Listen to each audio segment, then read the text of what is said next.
My name is James Quintel, the fighting cowboy, and you're watching my manager and the host of the Bad Brad Berkwitt Show. Forget about it. Hi, this is Ray Boom Boom Mancini, and you're listening in to the Bad Brad Berkwitt Show. Now, Brad's told me he's won many accolades for this interview show. I haven't seen any. And he's told me he's world renowned for his interview style, his charming personality. I doubt that. And he told me he can get anybody on his show because everybody wants to do it. I don't. So, Brad, at this point, this is what you want me to say, your stupid line, right? But I'm not going to say it. I keep telling you I'm not going to say it. So, until then, listen in to the Bad Brad Berkwitt Show. And Brad, do the right thing. Just do the right thing. Hey, fight fans, this is Bobby Hitz. You're watching the Bad Brad Berkwitt Show. Wait, hang on. Hello. Yeah, Boom. Yeah, I'm over here. He wants me to say it. I'm in the guy's house. What am I going to do? Boom, please don't be upset with me. I got to say it. No, I'm not going to say that. No, I can't say that either. Oh, come on. Forget about it. This is Jack the Kid Callahan, and you're watching the Bad Brad Berkwitt Show. Forget about it. I'm Jimmy Holmes, the fighting school teacher, and you're watching the Bad Brad Berkwitt Show. Forget about it. Hey, my name is Jim Belanda, and you're watching the Bad Brad Berkwitt Show. Forget about it.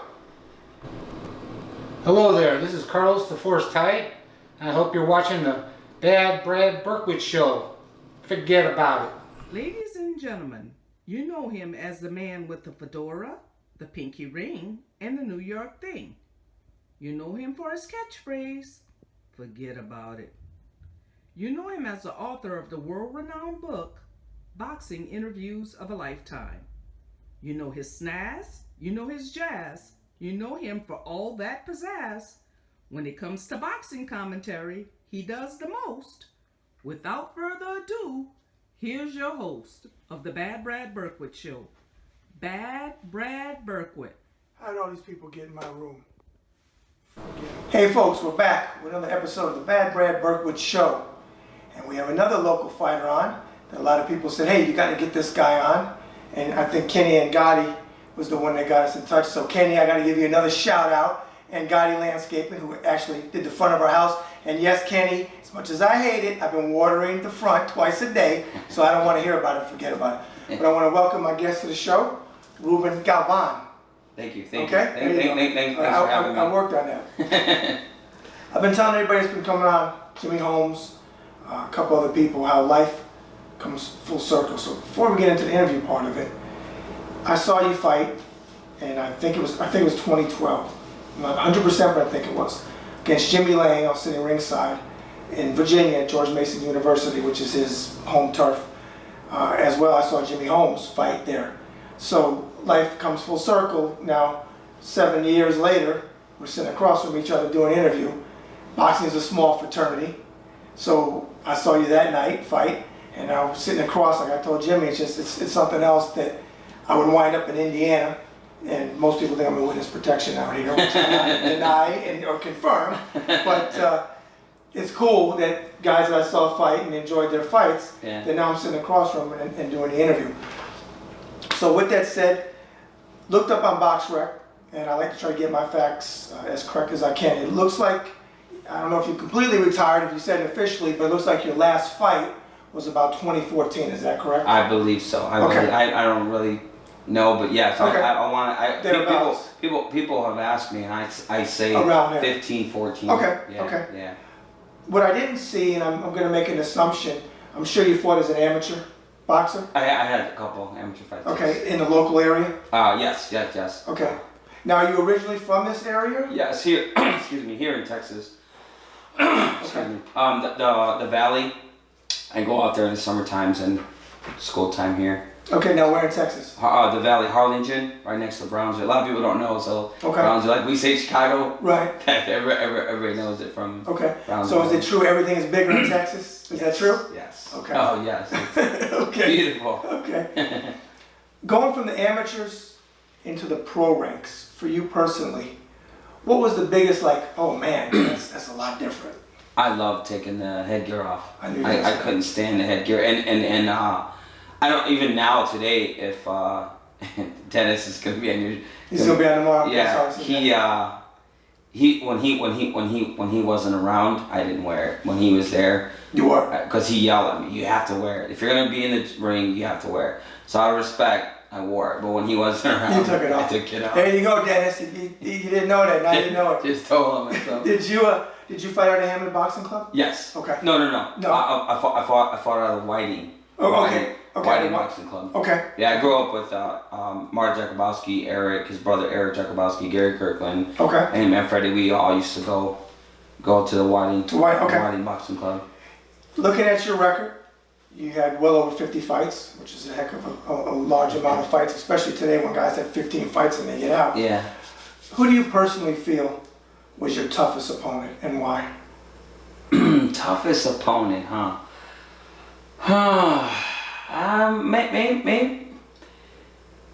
Maybe Paul Spadafora. Okay. I fought kid. Yeah, I fought Paul in Pittsburgh, and his defense was just amazing. That guy couldn't crack an egg. I was just gonna say it, but yeah. I mean, my sister hits harder than he does. Right. But I would come in and I'd throw a hook to the body, and he would block it with his elbow. Wow. He would elbow him. I had bruises on my forearms from him. Like, don't get me wrong. You throw a body shot at me. I turn with it and I tuck my elbow to catch it. That's what we're taught. This guy, yeah, he was how about this? He was probably one of the smartest defensive fighters I had ever fought. Okay. And technical, and again, he couldn't crack an egg, but he was just so hard to hit, and I just couldn't really get to the very. In your pro career, if you had to pick your best night, even if it was a loss or a win, either one. Sometimes losses. Sometimes in a loss, it's your best night. But who would you say? Probably. Spadafora? No, I had fought in Chavez Jr. and I didn't get to train much for that fight. I got a phone call on a Monday or Tuesday. Jumped on a plane the next day, and I was in Atlantic City, and I had just fought in not long before that, and I have at the time I had a normal 9-to-5 job. I worked at Horseshoe, and the good thing with that was they sponsored me. I wore horseshoe shorts, robe. They bought all my training gear, so if I had a fight, they knew, okay, he needs to go. So jumped on a plane, went down to Atlantic City. If you recall this fight, I had fought in Chavez Jr. and the main event was Mayweather Jr. against Arturo Gatti. Oh yeah. Arturo Gatti. I think that was Floyd's first pay-per-view, or if it wasn't, it put him on the map. Yeah. Because he destroyed Gatti. Yes, and Gotti. That was about 2007, I think. Yeah. Thereabouts. Maybe 5. I want to say 5. I want to say 5. Might have been 5. My cousin Jason got married that day, and I was gonna be in the wedding, and I didn't get to, so that's why I remember we almost didn't have a relationship after that. But and let me say this real quick too. People don't realize that as a I'm calling myself as a part-time fighter. Some people call us club fighters. Right. We have to have a 9-to-5 job also to support ourselves, and if you get a phone call, you go, and people don't realize that's my job. They think because I'm on HBO or pay-per-view or I'm in the spotlight, if you will, that it's just all kinds of money, rainbows and sunshine, and everything's great. No, it's a job. I get paid. I get paid for this, and and it hurts. You know, I mean, it's not easy. I mean, could you imagine going with 4 days notice and you're fighting one of the best fighters ever? And don't get me wrong, Chavez Jr., I will agree that he uses his father a lot, but can you blame him? No. Who wouldn't? No. You know, and but the dude can punch. Oh, as soon as he hit me, it felt like he had bricks in his everything he hit me with, and body shots. I literally felt like I was drowning. He'd hit me with the hook, boom, poker face. I can't breathe, but you know, I can't let you know I can't breathe. So I'm just like, oh my God, I can't breathe. So as soon as I get my wind back, wham, another hook. So I'm drowning in the ring. But anyways, why it was a great experience is I was in there with the world champion. The main event alone was just amazing. I met Beyonce, Jay-Z. The weirdest couple there was not literally a couple, but two together.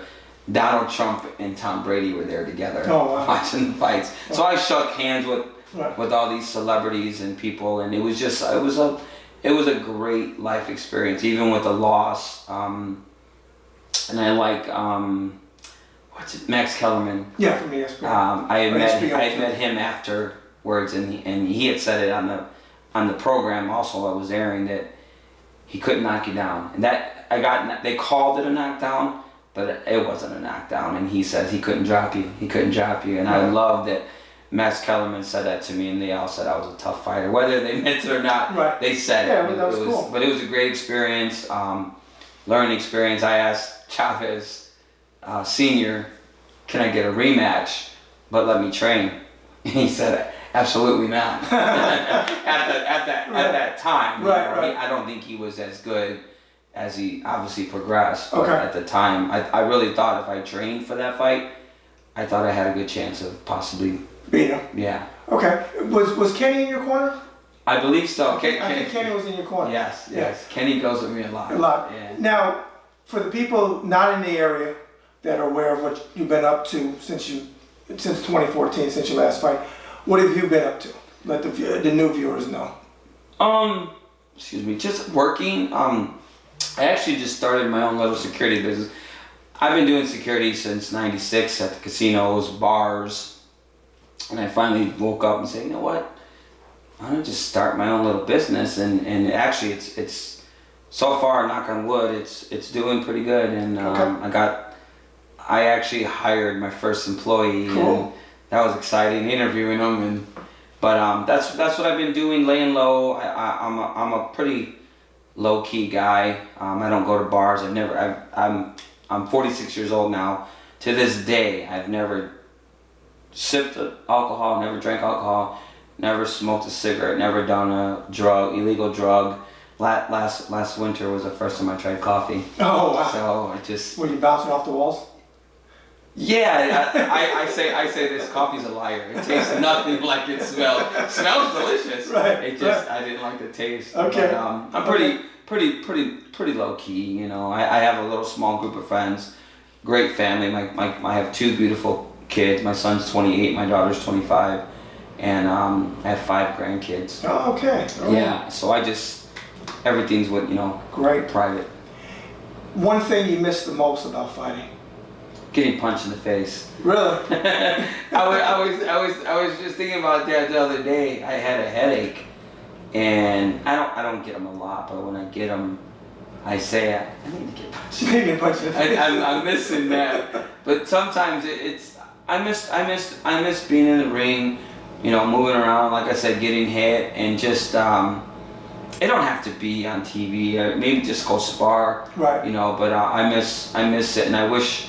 Pretty soon I want to go back and just at least start working out again, hitting the bag and sparring with these new kids, up and comers. And I just want to move just to get my work on my defense and help them out a little bit.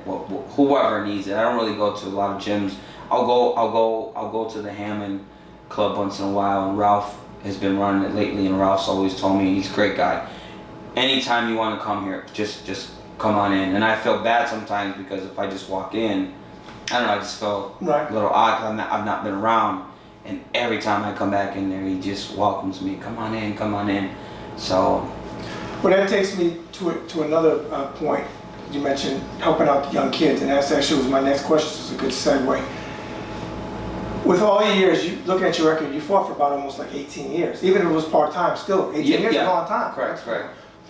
You know, if you had to give advice to a young man or woman just turning professional, what advice would you give them? As a fighter, going into boxing, stay true to yourself. Listen, no disrespect to anybody, but I'm talking as a fighter. In my career, I did what I wanted to do. No one could tell me I had to do this, I had to do that. I ran my own career. I did what I want to do, and I get it. You need a manager, you need everybody, but there's not a promoter, big name promoter that I've not fought for, and I would like to I could probably look that up and fact check that I have. I fought for De La Hoya, I fought for Top Rank, I'm lying. The only person I ever fought for was Don King. But what's the guy from New York?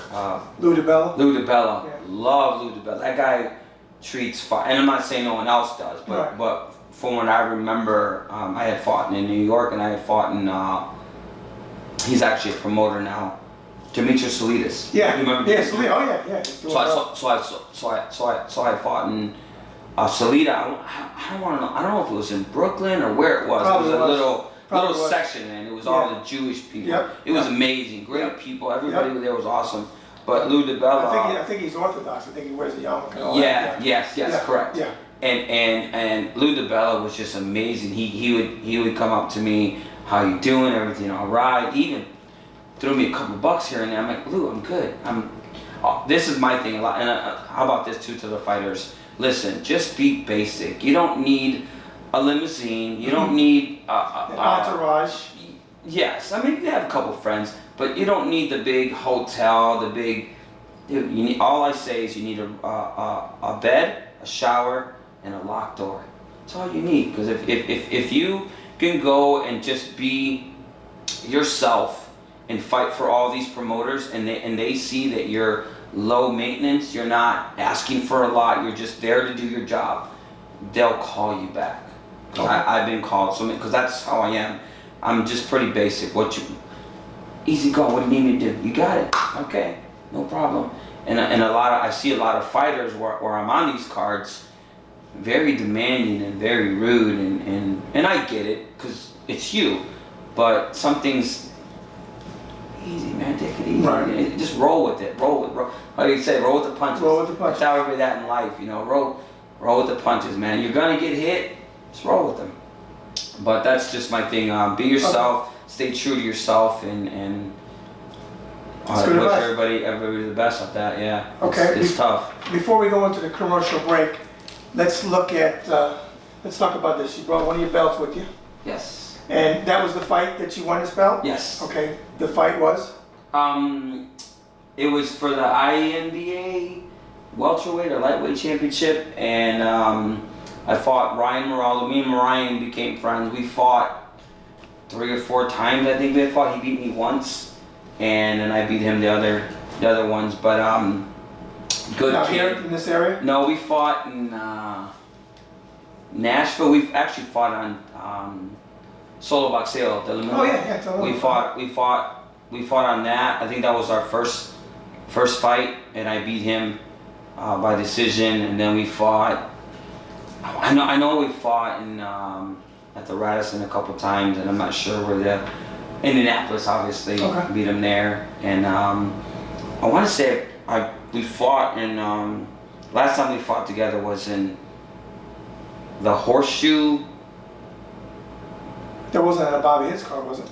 No. Okay. It was Southern Indiana. Okay. How about this? You ever heard of Rising Sun, Indiana? There's a casino out there. We fought. Right across the bridge was Kentucky. Okay. That's how close we were. Wow. Yeah. So we fought. That was the last time I had fought him. But we're actually Facebook friends, and I think we've chatted a couple times since then. But he's a good kid. I really like him. Cool. Yeah. All right. On that note, we're gonna take a short commercial break. Hey folks, this is the man with the fedora, the pinky ring, and the New York thing. Forget about it. Bad Brad Berkwitt.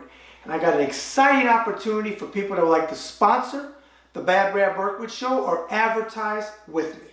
If you're interested, call the Ringside Report office at 703-517-2155, or you can send me a business email to BBERKWITT,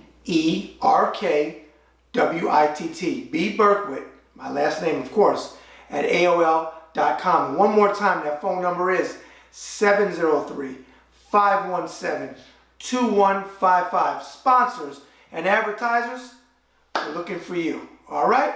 Forget about it. Hey folks, this is the man with the fedora, the pinky ring, and the New York thing. Forget about it. Bad Brad Berkwitt. And what do Gene Fulmer, Aaron Pryor, James Quick Tillis, Davey Pearl, Joey Bishop, Al Martino, Jerry Vale, and Roy Jones Jr. all have in common? Well, they are some of the many interviews in my boxing book, Boxing Interviews of a Lifetime. Now, if you would like to pick up a copy of this book, go to authorhouse.com. Again, that's authorhouse.com.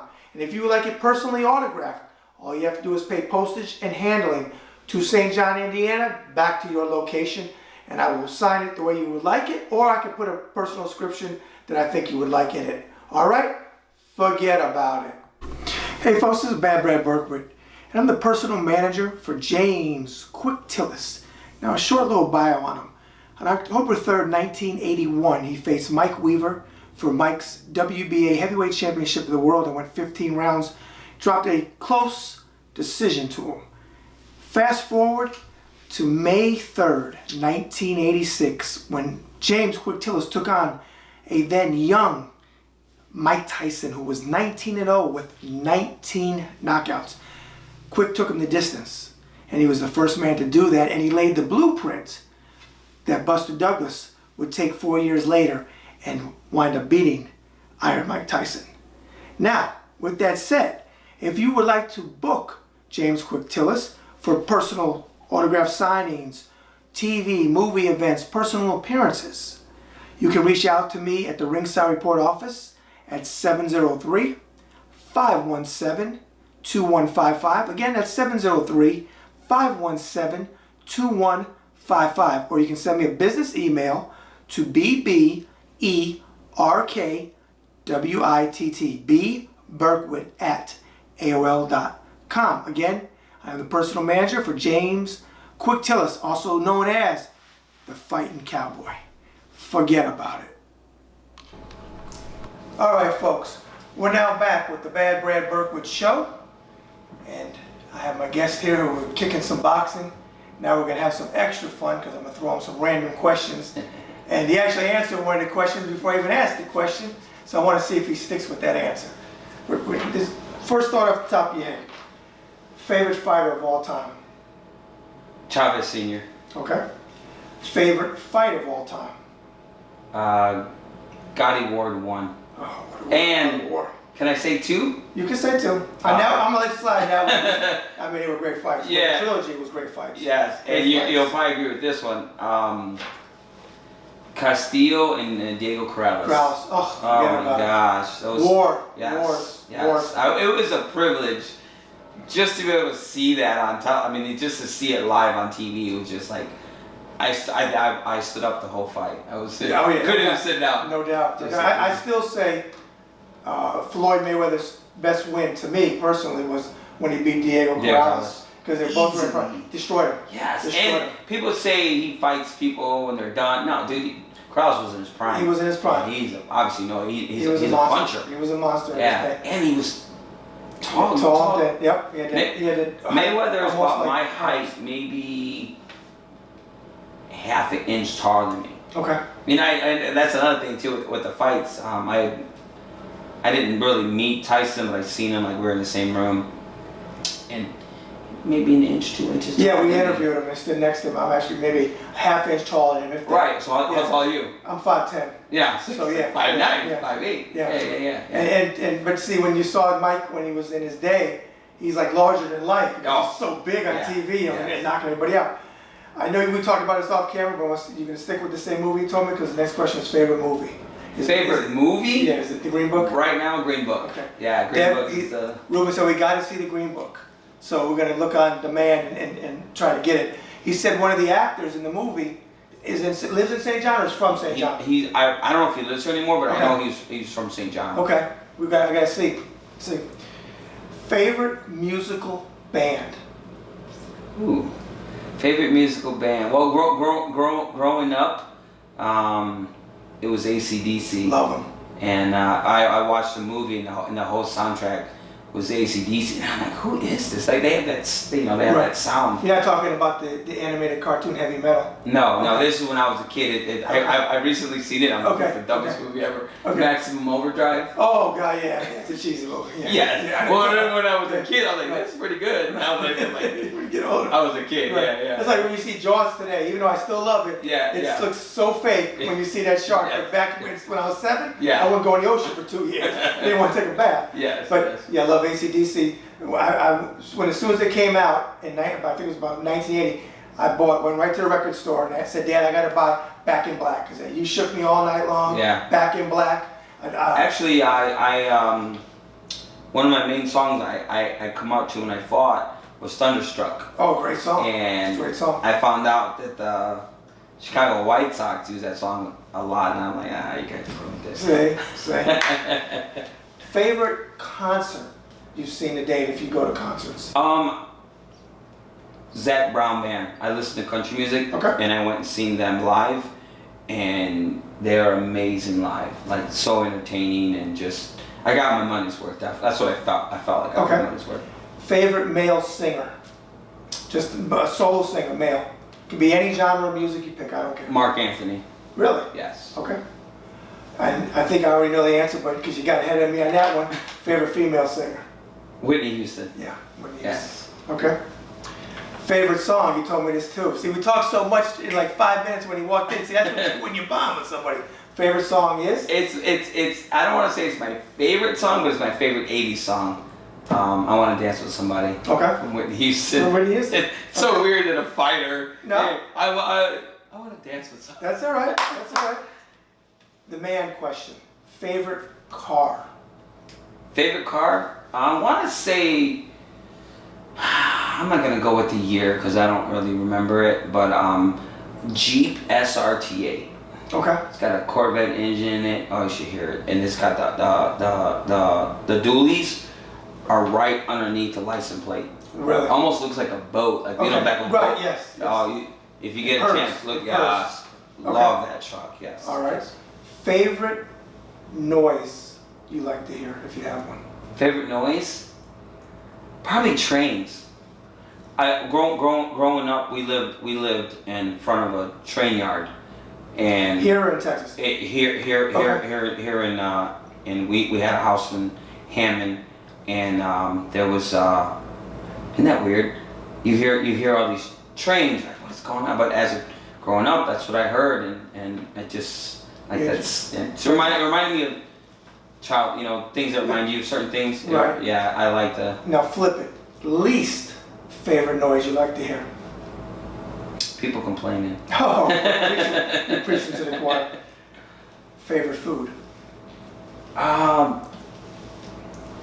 Chicken Alfredo. Good one. Yeah. Good one. Okay. Favorite vacation destination? Where do you like to go? Texas. Texas is just a natural. How about right now? I'm gonna go with last year. Went for my birthday. Went to Chattanooga, Tennessee. I have a cousin Okay. that lives out there, and he lives in the mountains. So you like that? Oh, we Peaceful. Man, it was beautiful. Looking. I want to say it was like 2,000 feet up, but it was just beautiful. They had a infinity pool. Okay. And it literally looks like it's going into the mountains, like it's just falling off. It was very peaceful. I needed that vacation. Who doesn't need a vacation? But it was just to find myself, get back, recharge. Okay. And they were great hosts, and I think we're gonna do it again this Cool. September. We actually watched the rematch of Alvarez and Triple G. Oh, right, we yeah. had The a one big with party. Canelo one. Yeah, I got to see it. So we watched the second one. Right. No, the first one was a draw. Right, first one draw, Yes, rematch, correct. Canelo won. Yes, Yeah. yes. What do you think? Did you think you won? The second Your fight, opinion. it was closer than the first. I mean, it was close. I actually thought that Triple G won the first one. It should have been a draw. I don't think it was a blowout. Second one could have went either way. I think Triple G is slipping a little bit, but I don't know if they're going to fight again. I don't want to see them fight again. I don't. You know, I'm a little bit perturbed with Oscar because I feel he was a warrior in the ring, but I don't like the way he promotes. I know it's his cash cow. Exactly. We said the same. See that? I said cash cow. I know it's his cash cow, but I'm an old school guy, and I always believe that when you get to that level, if you want to call yourself the best have to fight the best. Correct. End of story. Yeah. I didn't like when Floyd waited 5-6 years for Manny Pacquiao to get long in the tooth, which he did. Right. You know, I think if he would have fought him early, he might have still beat him, but Manny had a much better chance than he did when they fought in 15. So, yes. But if you could meet one person from any time in history, it doesn't have to be boxing, or it could be, who would you like to meet, and what would your first question be for him? Jack Johnson. Do you know what that is? Of course, yeah. Segregation, I just thought it would be I would love to see him fight, and I don't get into the politics, the races, facts are facts, but here's my thing, we knew that he was black, obviously, and this dude's beating everybody, right. There ain't nothing you can do about it. Right. How do you feel, how do you like, do you have to put on a different hat when you talk to these people, like how do you act? Because you know they're against you. Right. No, I don't want to use the word hate, but back then they probably hated him. No, they hated him. And here you. That's where the Great White Hope thing came out of, trying to get a white fighter to beat him because he was black. And it's sad. Back then they fought till they were someone was done. 20, 30 rounds. Yeah. Yes. Till more. Last man. Basically, Yes. that's where that last man standing comes from.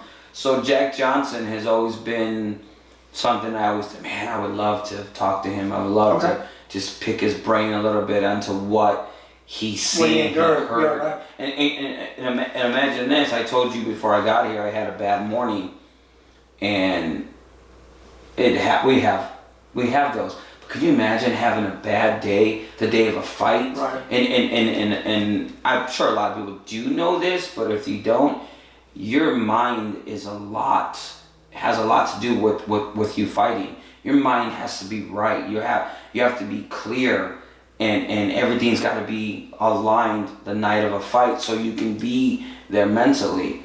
And could you imagine having someone screaming at you, telling you they hate you, saying all these derogatories, and you still go in there and you still go, bam, destroy something. I got a feeling, because I detest racism, I detest bigotry, and I detest prejudice, but I got a feeling, being in his time and a warrior that he was, and will always be remembered as, that as much as he hated it, because he was a human being no matter what, that he probably used a lot of that as fuel to kick the shit out of a lot of people who probably wouldn't have got beaten as bad as they did because he was pissed off. Even though we always say the worst thing to do is get mad in the ring because you can lose a fight like that.